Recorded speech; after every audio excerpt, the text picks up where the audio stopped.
Salam Yuda Brahma Jaya. Selamat pagi, selamat berjumpa dengan kami pemadam kebakaran Kota Madiun. Pada kesempatan pagi hari ini kita akan menjelaskan bagaimana cara penggunaan kompor yang aman dan benar yang biasa ada di rumah. Bersama saya Wisnu Andika Harputra bersama rekan saya Eko Susanto yang pada pagi hari ini akan bersama untuk melakukan proses edukasi. Yang pertama, kita akan memulai bagaimana cara pemasangan kompor yang biasa ada di rumah secara aman. Tentunya yang biasa ada di rumah adalah kompor seperti ini, kemudian ada tabung, kemudian ada selang dan regulator.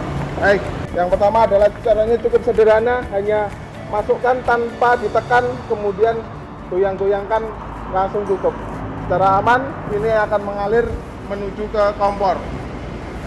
Pada saat ini sudah terpasang dengan baik, tentunya tidak akan terjadi masalah. Tetapi ketika terjadi trouble, tentunya akan membuat panik pada orang yang menerima. Baik, yang pertama saya akan jelaskan kebocoran gas yang biasa terjadi adalah di regulator. Ya, di regulator biasanya kebakaran ini akan terjadi. Nah, seperti ini pembakarannya ada di ujung regulator. Caranya sederhana, hanya cukup dilepas pada regulatornya. Lepas secara otomatis api akan menjadi padam karena aliran daripada gas yang ada di sini mati. Oke, baik. Kemudian ada satu lagi kebocoran gasnya pada pangkal regulator. Ini sama dengan pada ujung sana. Ya, biasanya terjadi seperti ini. Cukup sama, tugasnya adalah mematikan dengan mematikan di ujung regulatornya. Ya, ini jangan panik, terutama pada ibu-ibu. Yang pertama adalah jangan panik. Nah, ini yang biasa terjadi karena regulator yang digunakan tidak sesuai dengan standar, maka apinya akan selalu dekat dengan regulator. Tetapi kalau regulatornya bagus, dia akan keluar dari ujungnya saja. Kalau ujungnya ini keluar, cukup diputar penguncinya untuk mematikan arus daripada tabung yang ada di dalam keluar menuju ke lingkungan sekitar. Nah, ini dua hal yang kita ajarkan di awal. Jadi ada kebocoran pada selang di pangkal kompornya dan di ujung pada regulatornya. Nah, ada dua tadi yang sudah kita praktekkan. Nah, tentunya dalam proses memasak, pastikan tadi semua sudah terpasang dengan sempurna, baik di kompor, kemudian di regulator. Nah, kemudian ada lagi faktor yang menyebabkan adanya kebakaran, tentunya di area kompor ini sendiri. Biasanya ibu-ibu ketika memasak, kemudian mengeluarkan muntahan atau cipratan daripada minyak, maka di kompor ini bisa terjadi kebakaran. Nah, langkah yang harus dilakukan adalah tentunya minimal setiap paling lama 4 hari sekali dilap, dibersihkan. Itu paling lama. Bagusnya kalau memasak sesuatu yang ada minyaknya, langsung dibersihkan dengan cara dilap bersih, baik menggunakan sabun atau cukup menggunakan air biasa. Nah, baik.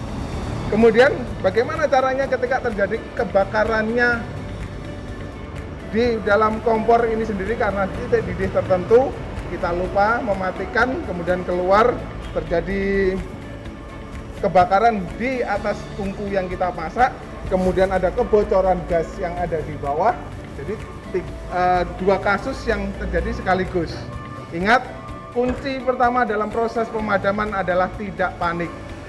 Oke, kita akan coba mensimulasikan bagaimana proses terjadinya kebakaran baik di dalam sistem kompor, tabung, kemudian sampai dengan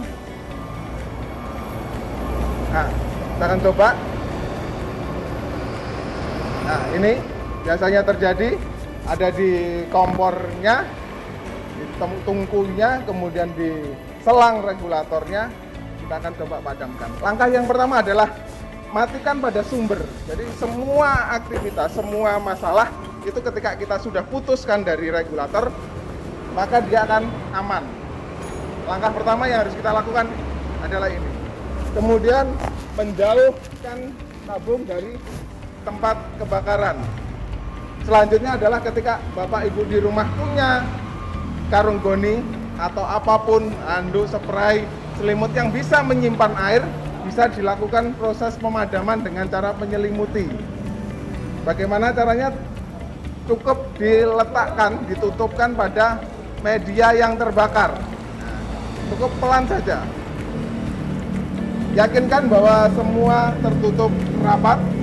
Tentunya yang api yang ada di dalam pasti sudah akan mati. Nah, kalau mengetahui bagaimana bisa mati, kita bisa melihat pada uapnya. Uapnya ini kalau sudah putih, tentunya yang di bawah juga akan sudah mati. Ya, bisa dilepas lagi. Oke, seperti ini. Jadi proses yang harus dilakukan adalah yang pertama, kenapa tidak boleh ini terlalu dekat. Jadi kadang ada yang masih di rumah terlalu dekat dengan kompornya. Nah, ketika kompornya terlalu dekat, maka kita akan mendekat pada sumber bahayanya.